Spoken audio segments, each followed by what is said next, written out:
I'm going to show you a really simple chipping tip. Chipping can often scare golfers because there's almost like this level of expectation. When you shorten around the green, you expect to be able to hit a good shot. The problem is sometimes the hands get nervy and you might get a bit twitchy. I'm going to show you a technique today that takes the hands and wrists out of it. You can still chip with loft, so you can get the ball up in the air and popping forward, then running out to the hole. This is a great tip from just around the green. It doesn't really extend to pitching. It's only really just chipping short side. Now, if you'll see golfers on TV or really good chippers, and they'll have these really flowing, quite natural movements where the wrists are really quite loose and flexible. And that's all well and good for those guys. When you've got confidence, that is easy to do. But when you lack confidence, it's very difficult. Let me show you a technique that is somewhat foolproof when you're around the green. And all you need to look at doing is isolating your wrists. And the best way to do this, if I lift the golf club more upright, so I'm going to stick the toe effectively down into the ground. Notice how the club's going more upright.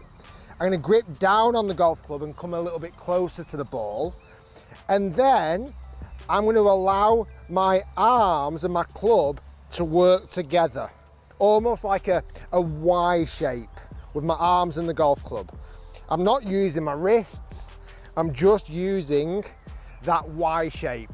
And I'm having the toe of the golf club more into the ground. So the club's not perfectly flat, the toe is more into the ground, and that helps as well because the toe doesn't dig into the ground quite as much. So, stick the toe in the ground, stand a little bit closer, grip down, and just use the Y shape, almost more like a putting stroke. And the ball will just pop up. It's much easier to do. So, club down, Y shape. And I'll show you it from the front view. If you just come around this side, let me show you from this front view so you can see it. So again, we're using the toe of the golf club. We're not using the bottom of the club, using the toe. We're isolating the wrist, so we're not going to get too wristy or flicky, because that's where, again, a nervous shot like this happens. And just watch this. I'm just going to use the Y shape of my arms and then the golf club just to pop the ball up in the air. That one wasn't my best one, but if you look at the three there, 3 chips, all really good. Quite simple. The ball pops up in the air, the club didn't dig into the ground, it made it much easier. And that's how you can bulletproof your chipping and have much more confidence around the green. We'll see you next time.